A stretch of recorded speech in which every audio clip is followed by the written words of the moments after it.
Vimos bastante sobre lo que la mecánica cuántica dice.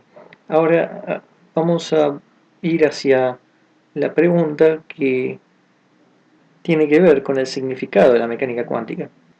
Entonces, ahora hay que ver el problema de la indeterminación asociada a la interpretación estadística de la función de onda. Para una función de onda psi, como estuvimos llamando un estado cuántico, que inclusive podría ser un spinor, no determina unívocamente cómo va a salir un experimento. Lo único que da es una distribución estadística de los posibles resultados. Entonces, esto da lugar a una pregunta. Si el sistema físico tiene, digamos, la respuesta antes de la medición, que esto es el punto de vista realista, o si el acto de la medición crea la propiedad que medimos, que solo está limitado por lo que dice la función de onda sobre los posibles resultados. Entonces, como depende de la medición, esto es el punto de vista ortodoxo. Entonces, lo que podemos pensar también, alternativamente, es que tal vez esta no es una pregunta que podamos hacernos, sino podemos solucionarla pasándolo al ambiente metafísico o una respuesta más agnóstica. De acuerdo con el realista, la mecánica cuántica entonces sería una teoría incompleta. Está faltando algo y entonces se nos vuelve una teoría que depende de probabilidades. Entonces, inclusive sabiendo todo lo que la mecánica cuántica te puede decir sobre un sistema, todavía no podés determinar lo que va a suceder.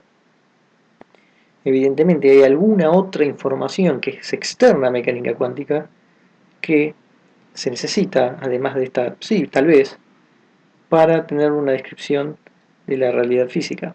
Por otro lado, la posición ortodoxa da otros problemas, porque el acto de medir ya está haciendo que el sistema tome un camino, ayudando a crear un atributo que no estaba ahí antes.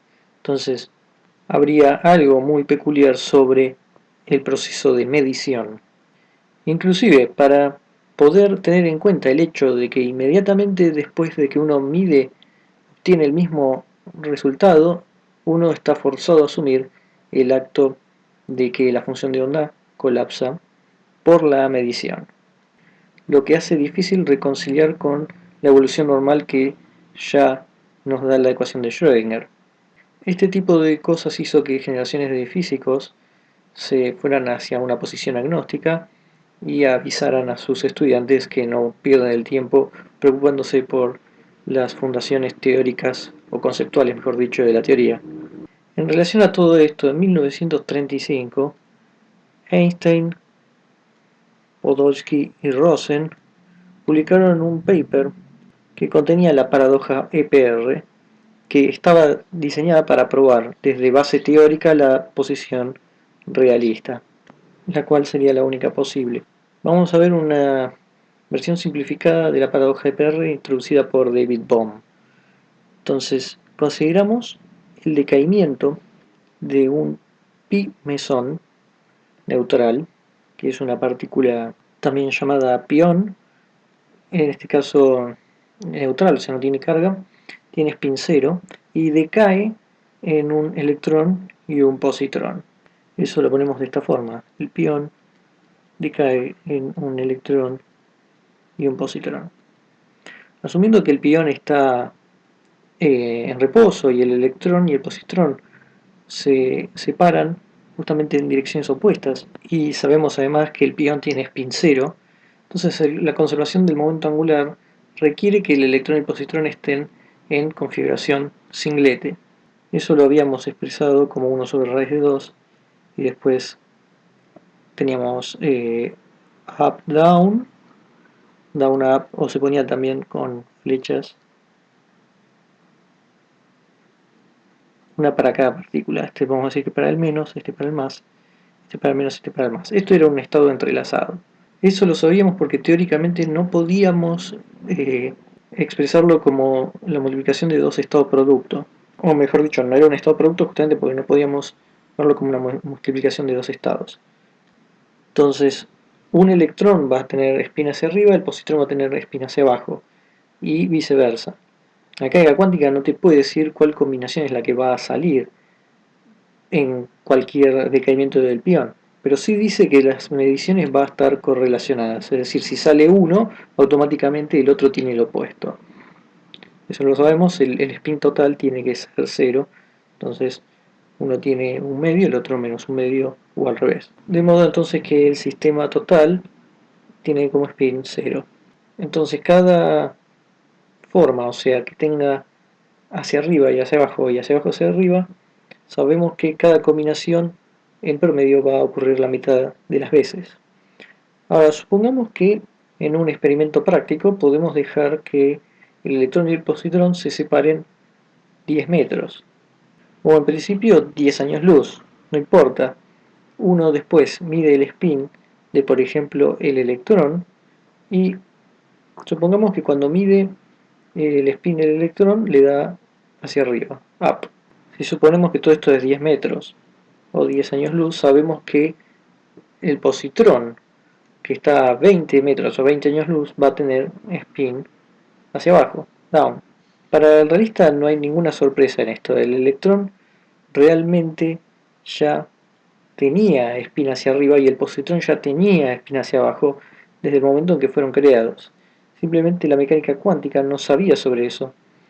Eso sería desde el punto de vista realista. Desde el punto de vista ortodoxo, diría que ni la partícula tenía ni spin hacia arriba ni hacia abajo hasta que se midió.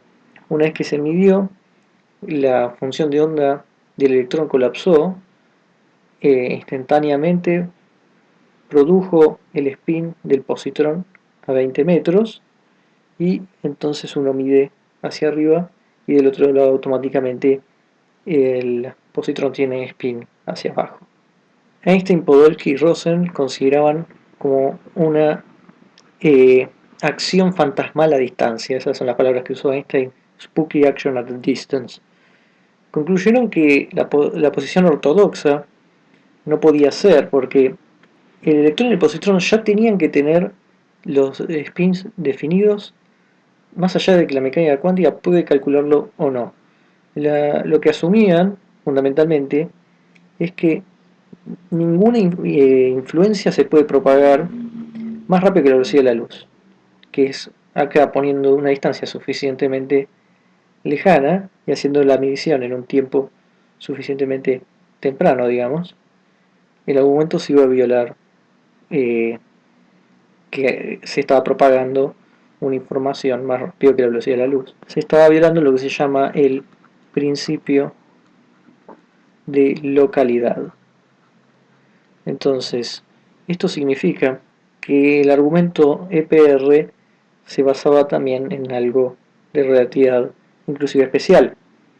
Uno podría proponer que el colapso de la función de onda no sea instantáneo, que viaja, que cuando uno hace la medición empieza a viajar.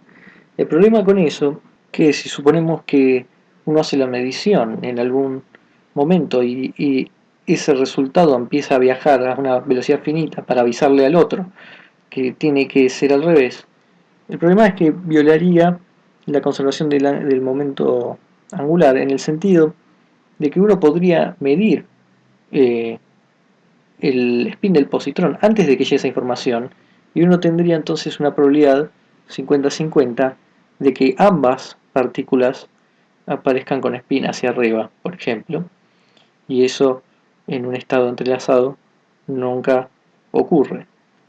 Y esto en los experimentos nunca se ha visto esta violación, digamos, nunca se ha visto una anticorrelación de los spins, o correlación, digamos, si llamamos anticorrelación a tener el opuesto, entonces lo que no sea es la correlación.